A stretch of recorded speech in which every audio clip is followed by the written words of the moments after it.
തന്നെ ഇത് നമുക്കൊരു മുട്ട റോസ്റ്റ് ഉണ്ടാക്കാം. അതിനായിട്ടുള്ള ഇൻഗ്രീഡിയൻസ് എന്തൊക്കെയാ, അതെങ്ങനെ ഉണ്ടാക്കാൻ നോക്കാം. അതിന് ഞാനിവിടെ ഒരു 6 മുട്ട പുഴുങ്ങി വെച്ചിട്ടുണ്ട്. 4 സവാള എടുത്തിട്ടുണ്ട്. ഇത് കൂടുതലായിട്ട് നിങ്ങൾക്ക് തോന്നുന്നെങ്കിൽ ഇത് വയന്ന് വരുമ്പോൾ തീരെ കുറവായിരിക്കും. നിങ്ങളുടെ ഇഷ്ടത്തിനനുസരിച്ച് സവാള എടുക്കാം.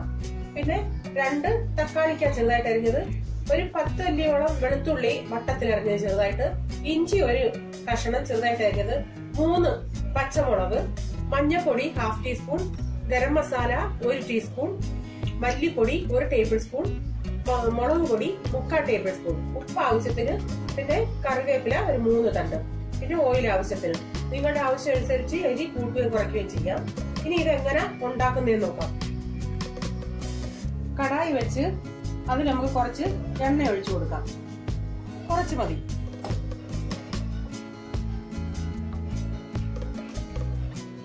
എന്നിട്ട് അതിലോട്ട് ഞാൻ ഇൻഗ്രീഡിയൻസ് പറയാൻ മറന്നുപോയി, 1/2 ടീസ്പൂൺ കുരുമുളക് പൊടിയും കൂടെ വേണം. ഇതിപ്പോ ഞാൻ ഇതിനകത്ത് കുറച്ച് ഉപ്പും കുറച്ച് മുളക് പൊടിയും കുറച്ച് മഞ്ഞപ്പൊടിയും കുറച്ച് കുരുമുളക് പൊടിയും കൂടെ ഇടുക.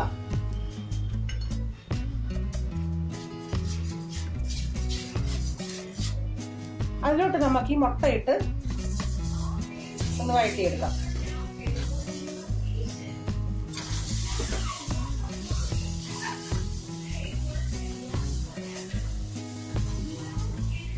ഒരു മിനിറ്റ് ഒന്ന് വഴറ്റിയാൽ മതി. ഇനി ഇതിങ്ങ് കോരിയെടുക്കാം.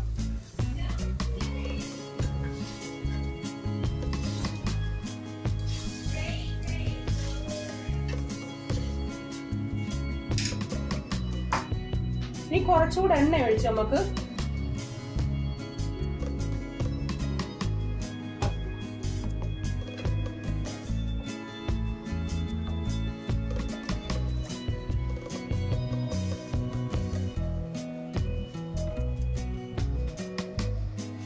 എണ്ണ ചൂടായി ആ കടുക് ഇട്ട് കൊടുക്കാം.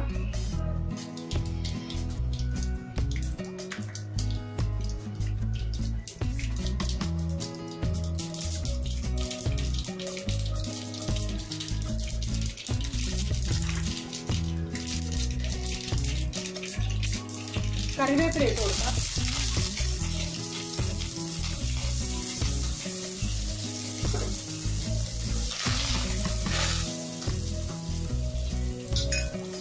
വെളുത്തുള്ളി ഇഞ്ചി അതിട്ടൊക്കെ വഴറ്റിയെടുക്കാം. ഇനി സവാള ഇടാം.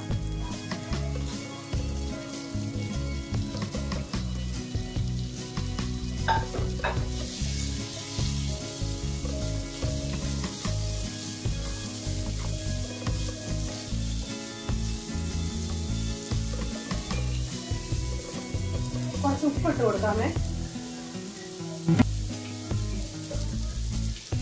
സവാള നന്നായിട്ട് വഴറ്റിയെടുക്കാം.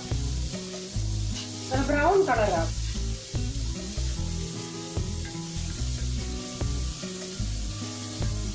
ഇനി ഉള്ളി ഒന്ന് വഴണ്ടിട്ടുണ്ട്. ഒന്ന് ഇതിനകത്ത് പച്ചമുളക് ഇടാം, ആ തക്കാളിക്ക ഇടാം.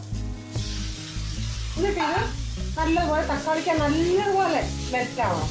അതുപോലെ വഴണ്ടി വരണം. അത്രയും നേരം നമുക്ക് ഒന്നുകൂടെ വഴറ്റാം. വേണമെങ്കിൽ തക്കാളിക്ക ഒന്ന് വാടാൻ വേണ്ടി ഒന്ന് അടച്ചു വെച്ച് വേവിക്കാം.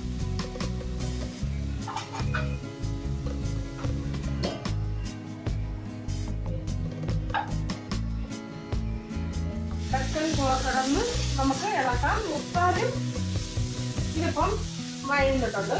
കുറച്ചുകൂടെ വഴരട്ടെ. ഇനി തുറന്നിട്ട് നമുക്ക് വഴറ്റിയാൽ മതി. ഇത് മൂത്തിട്ടുണ്ടെങ്കിൽ നമുക്ക് പൊടികളിടാം. മഞ്ഞപ്പൊടി ഇടാം,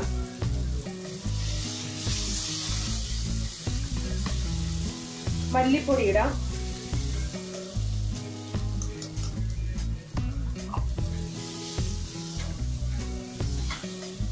മുളക് പൊടി ഇടാം, ആ ഗരം മസാല. നല്ലതുപോലെ ഈ മസാലകൾ പച്ചമണം മാറുന്നത് വരെ ഒന്ന് നമുക്ക് മൂപ്പിച്ചെടുക്കാം.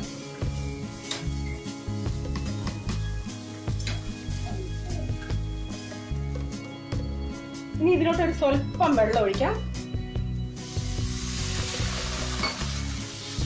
ഈ മസാലകളൊക്കെ ഒന്ന് മിക്സ് ആവാൻ വേണ്ടിയാ.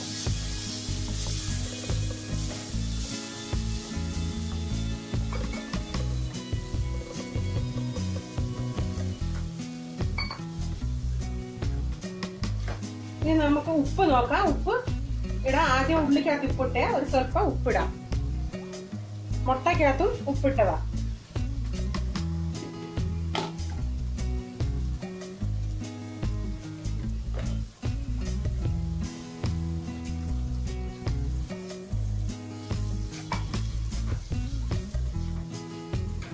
ഇനി ഇതിലോട്ട് നമുക്ക് നമ്മൾ റോസ്റ്റ് ചെയ്ത് വെച്ച് മുട്ട ഇട്ട് കൊടുക്കാം. ആ മുട്ട ഞാനൊന്ന് വരഞ്ഞിട്ടാ ഇട്ടത്, കാരണം നമ്മുടെ ഈ മസാലകൾ പിടിക്കാൻ വേണ്ടി. നല്ലതുപോലെ മിക്സ് ചെയ്തെടുക്കാം. ഇനി തീ ഓഫാക്കാം.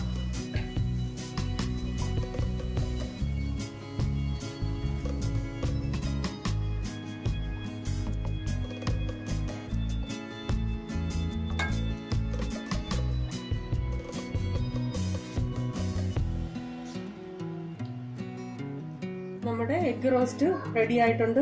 ഇത് ഇഷ്ടപ്പെട്ടാൽ നിങ്ങളൊന്ന് ട്രൈ ചെയ്ത് നോക്കുക. ഷെയർ ചെയ്യുക. സബ്സ്ക്രൈബ് ചെയ്യാത്തവർ പ്ലീസ് സബ്സ്ക്രൈബ് ചെയ്യുക. ഇതുപോലുള്ള കൊച്ചു കൊച്ചു വിഭവമായി നമുക്ക് വീണ്ടും കാണാം. Bye. God bless you. Thank U.